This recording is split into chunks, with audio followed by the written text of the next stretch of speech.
I know Tom. Oprah knows Tom. We couldn't do diddly poo offensively. Come after me! Stedman knows Tom.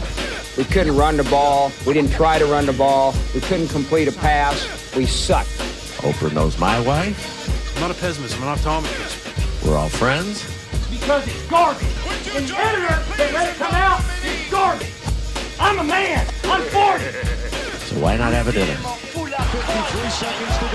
Bergeron shuts down. I got so much trouble on my mind. Refuse to lose. Not my fault that they're falling off. Known as fair square throughout my years. So I grind. Who's gonna win? The Celtics. Because there's no other reason why. Well, welcome to Terranadome. The Celtics are the balls.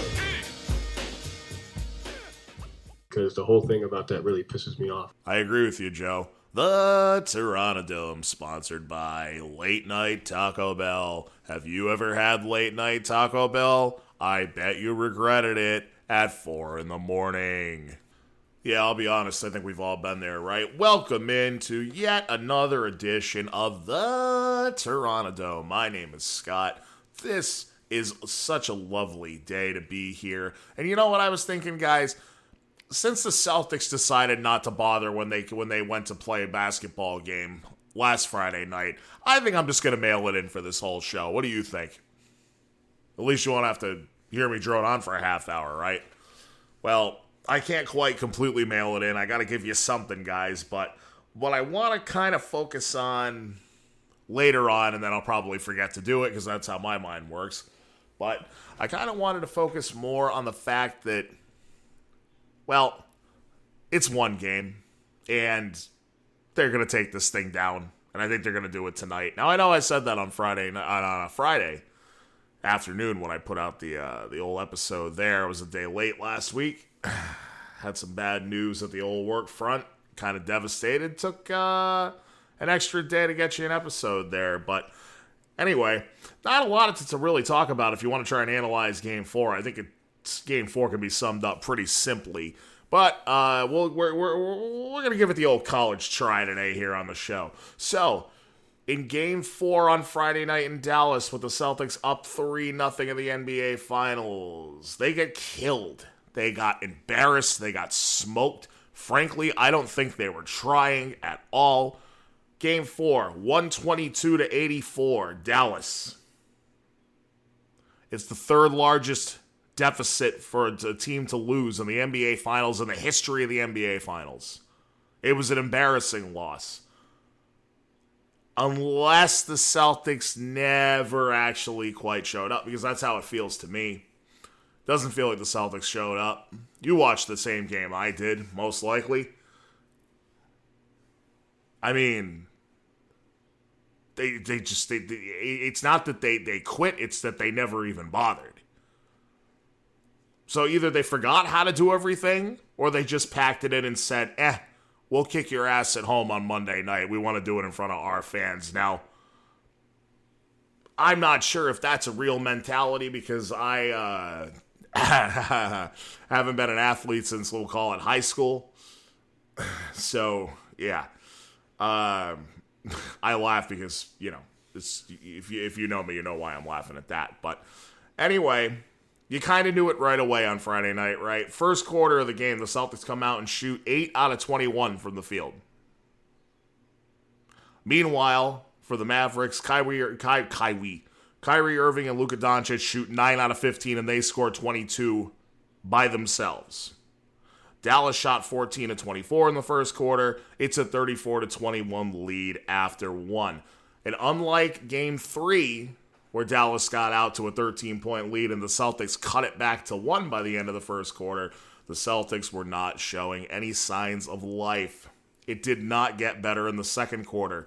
Second quarter, zero effort whatsoever. Celtics only score 14 points in the second quarter. The game is essentially over by halftime.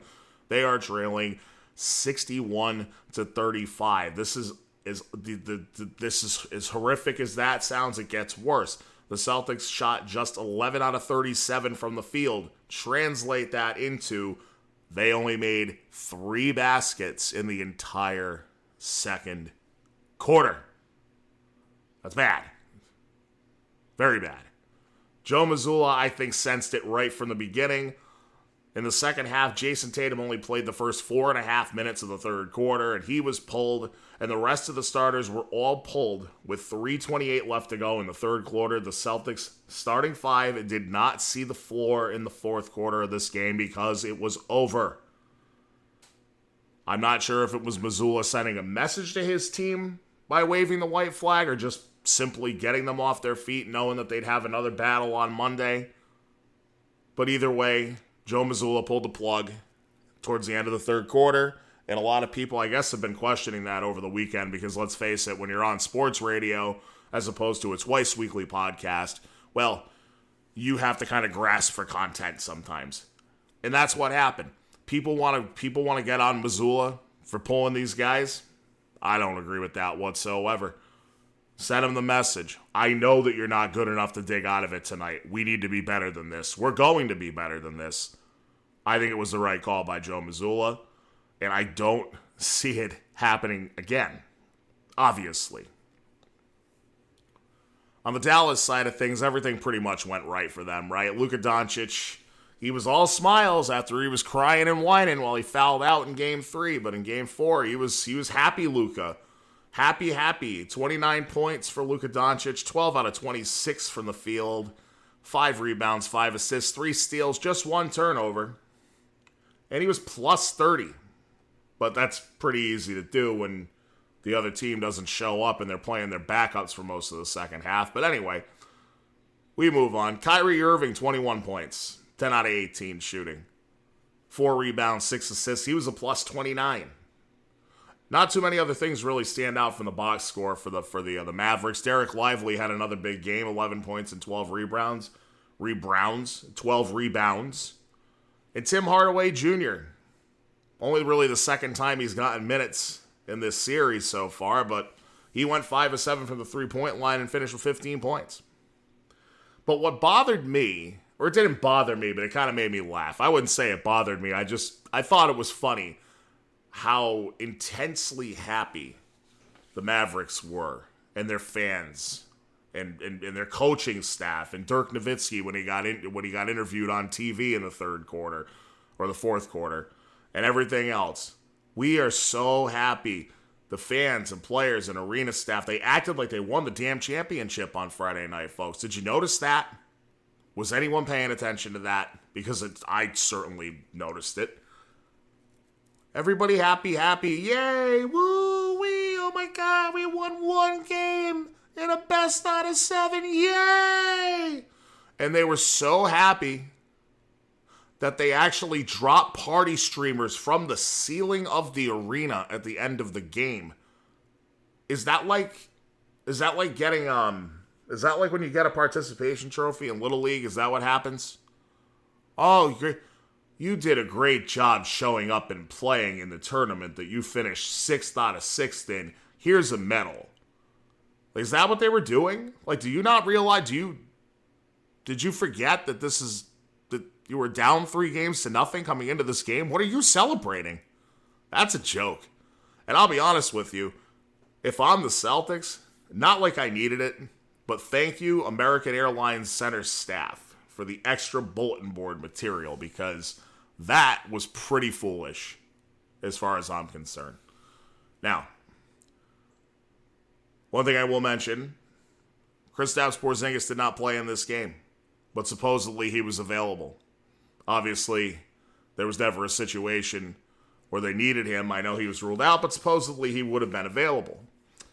Now, there's a report from Shams Charania, and I have to thank, unfortunately, I have to thank Steve Davis for pointing this out to me today. I didn't find it myself, and he did.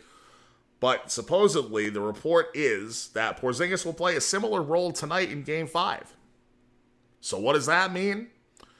Well, first of all, I don't know what kind of report that is. That's very strange. Like, you obviously needed to put something out there today, Shams. But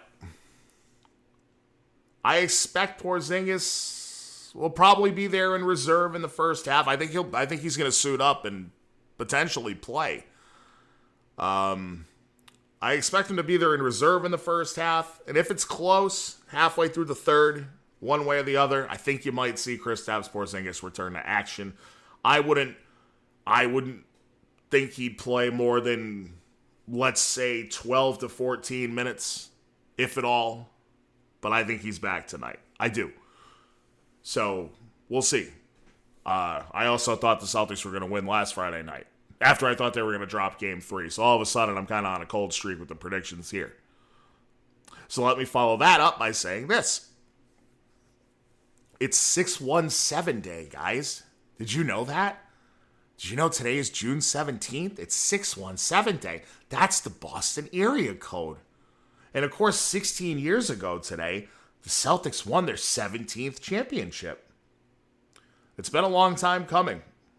Team has been through it all. And it amazes me. It truly amazes me. Just flipping around between the two, let's call it the two channels that ZLX has a morning show now, but it amazes me that sports talk radio hosts are pretending to be nervous in this market right now. I get that you have a daily show to do, but I'm sorry to say, I'm not sorry to say, this one's over, guys. Today is the day for a championship. That game was so horribly executed by the Celtics that it almost looked like there was an unspoken agreement between the two teams in Game 4. Hey, we got here, guys. Why don't you let us have one at home, and then we'll fly back to Boston. You do us that solid. We'll fly back to Boston, and we'll fight you for 2.5 quarters, and then you're going to pull away and beat our ass. Tell me, if that doesn't happen tonight, tell me that wasn't agreed upon. Because it's obvious to everybody. It's obvious to the players on the floor for the Dallas Mavericks that they are not as good as the Boston Celtics. It's not even close. It's amazing to me. It's amazing that some of these talk show hosts will actually sit there and tell you that they're starting to feel nervous about this. Not this one, guys. Not these two teams. It's not happening. They're not going to choke a 3-0 series lead to this team. That this team is not a choking team. That wasn't a choke the other night. How many more times can I say choke in the next minute? Let's see. If that was a choke the other night, wouldn't that mean that they would have had to have shown up? If that was a choke, they would have had to have had a lead at some point in that game to piss away. That's what a choke job is. No, the other night was not a choke by the Celtics. The other night was, you can have this one. We don't really care. We'll see you back in Boston. Good luck beating us on our home floor with us having a chance to close it out. That's what that was. I mean, like I already mentioned, Joe Mazzulla did pull his guys with 3:28 to go in the third quarter. I mean, is that waving the white flag? No. It's strategy. Celtics are taking this down tonight. It's done. It's done. It's done. So, the Celtics will come out pretending to be embarrassed about what happened in Game 4. They're going to come out swinging. And like I said, Dallas is going to give them a good run. But I think even if it takes till the fourth quarter, I think the Celtics pull away and win this. I just do. Been wrong before, though. Right? This one's going to be sweet, though. Today feels like a good day for a championship, doesn't it? Feels like a day. Feels like a...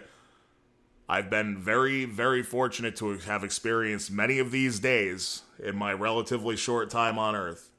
And it feels like one of those days today. Celtics are getting it done tonight. And the next episode we do, and I'm not sure when it's going to be, folks. I might have to do it a day early if they win. Tomorrow would be tough for a podcast episode, but you may hear from me Wednesday if they pull this thing off tonight.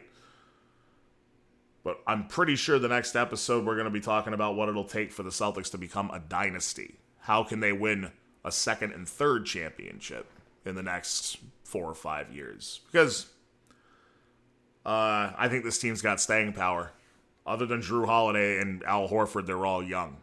So I'll close with this stat. And a lot of you have probably heard this stat, or maybe not. I don't know. But did you know that this is actually the second longest run without a championship for the four major sports in this market since all four teams existed? That's right. It's been 5.5 years since the New England Patriots won their last Super Bowl with Tom Brady still here.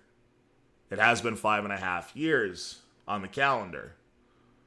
Second longest drought with the Bruins, Red Sox, Celtics, and Patriots all in existence at the same time. The only longer gap without a championship was between the 1986 Celtics and the 2001 New England Patriots. The drought ends tonight, folks. Cherish it, Celtics fans, because we never thought it would take 16 years to win the next one when they beat the Lakers in 2008. And I know that you guys agree with me on that. Do you remember how good that team was? Remember how it had 3 Hall of Famers on it that were still at the back end of their primes? Celtics should have gotten at least one more. If Kendrick Perkins doesn't get hurt in Game 6 of the 2010 NBA Finals, I think the Celtics would be going for Banner 19 tonight.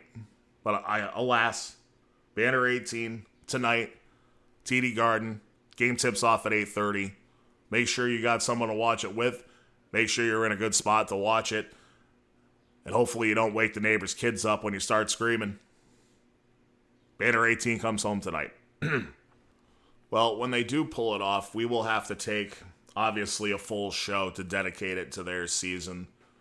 We'll look back on it, look back on the playoffs, look back on the finals, and then we'll talk about what we think can happen in the future with these Boston Celtics.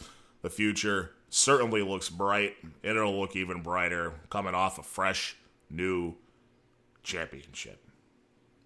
But there are other teams in town, and I wanted to mention one of them briefly.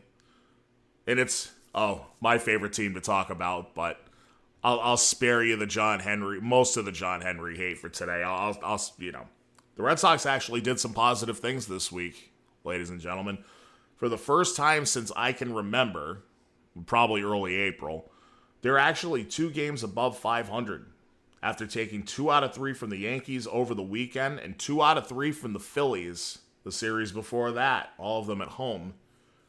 But 4-2 against the Phillies and Yankees, that's a surprise turn of events. In all 4 wins, the Red Sox scored either 8 or 9 runs. In the 2 losses, they only scored 1 run in each game. I still don't believe in them, and I still friggin' hate John Henry, and the fact that all he does is pimp out Fenway Park, and now we're going to put a Topgolf setup on Fenway Park so we can hit golf balls onto the field. Then you're going to have a machine or one of those little trucks go out, pick up the balls, and then you're going to ruin the outfield grass. But anything to make a buck, right, John Henry? Sick. Anyway, back to the product on the field. Jarren Duran. Hell, a couple years ago, when I would probably talk about this kid, I wasn't sure he was going to amount to jack you-know-what. But he has. In the month of June, he's hitting .379. 2 home runs and 6 steals on 7 attempts. Duran's on-base percentage this month is .464, which means that 46% of the time when he's come to the plate, he's wound up on first base, second base, wherever. The kid is on fire right now, is what I'm telling you. Another kid that's on fire is David Hamilton. Hamilton was a throw-in in the Jackie Bradley trade. Hey, Heim Blue did okay on that one, as it turns out. This kid has 18 stolen bases on 19 attempts and 150 at-bats. He stole 4 bases alone in the game last night against the Yankees. By the way, the Red Sox set a team record on Sunday Night Baseball last night with 9 stolen bases against the New York Yankees. So this is a scrappy team. This is a team that's a fighting team. And this is a team that's missing its second or third best hitter in Tristan Casas. And eventually he'll come back. But here's the thing. Screw John Henry. When this team does nothing at the trade deadline to add to it, even though they're going to be in a position where, like they are right now, they're just a few games out of the wild card, and 1 or 2 additions could really make a difference, they won't do a damn thing. By the way, David Hamilton hitting .288 with 4 home runs and 150 at-bats and those 18 steals. Screw John Henry. And my stupid ass is going to a game right at the end, right before the trade deadline, actually. July 28th, I'll be there. That's a game against the Yankees. July 28th. And too bad it wasn't a free ticket. I even paid for the ticket. So technically, I put at least some money in that jerk's pocket. When this team does nothing for the third year in a row at the deadline, when they fall flat on their face in August like they have the last 2 years, when Alex Cora basically tells them, go ahead, sulk in it, your front office didn't do enough for you, and then Alex Cora's gone next year. One of the absolute best managers in baseball. I'm sorry, he is. He may not be the best, but he's on the short list. He'll be gone with another organization, and then you're really going to have to start over. Like, the pitching's been really good this year because of Andrew Bailey. Does he stay if Alex Cora is gone? I don't know. But the Red Sox, for all their deficiencies, for the fact that they really don't have enough depth with starting pitching, they're actually getting everything out of their starting pitching. It's their offensive depth. If Tyler O'Neill could stay healthy for more than a week at a time, that would help this team too. If anything, they're going to sell at the deadline. Kenley Jansen wants out. Somebody will give you, a fringy prospect that this front office will think they can turn into something for Kenley Jansen and his $16 million. If anything, the Red Sox will sell before they add. And they've gotten some interesting pieces in recent deadlines. I already mentioned David Hamilton. Manuel Valdez is another one, interesting-ish piece that they got. I think it was in the same trade, actually. That was for Jackie Bradley a couple years ago. Who else is up here? Oh, yeah. No, never mind. I think Rafaela. You develop Rafaela. Anyway, folks, this just pisses me off even more, right, with the Red Sox, because they're actually developing talent. They actually have some talent, and they actually have some grit and some fight in them. And this ownership group isn't going to. I read you the quotes about, a couple episodes ago. They're not going to invest in the on-field product, and they're not going to sell the team either. Finally, let's close out with the fact that in the Stanley Cup Finals, the Edmonton Oilers beat the Florida Panthers 8-1 in Game 4. Just like the Celtics, the Panthers lose the same way the Celtics did on the road in Game 4. Just like the Celtics, the Panthers will be fine and will probably win it in Game 5 tomorrow night from Sunrise, Florida. But what a stupid team to win the Stanley Cup. Florida. Does the league really think that's what's good for them? I guess it doesn't matter if you're the best team, right? Anyway, folks, my name is Scott. Thank you for listening to the Terranadome. Once again, semi-short episode. Please feel free to share, like, subscribe, all that good stuff. I'm on almost every streaming platform there is to be at this point. And I will be back later this week when we are talking about the Celtics and banner number 18. Go Celtics. The Celtics are the balls. Thank you very much, and have a great night, everybody. The Celtics are the balls.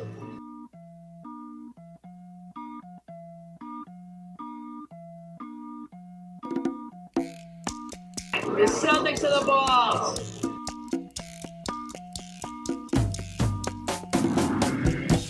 The Celtics are the balls. The Celtics are the balls. The Celtics are the balls. The Celtics are the balls. The Celtics are the balls. The Celtics are the balls.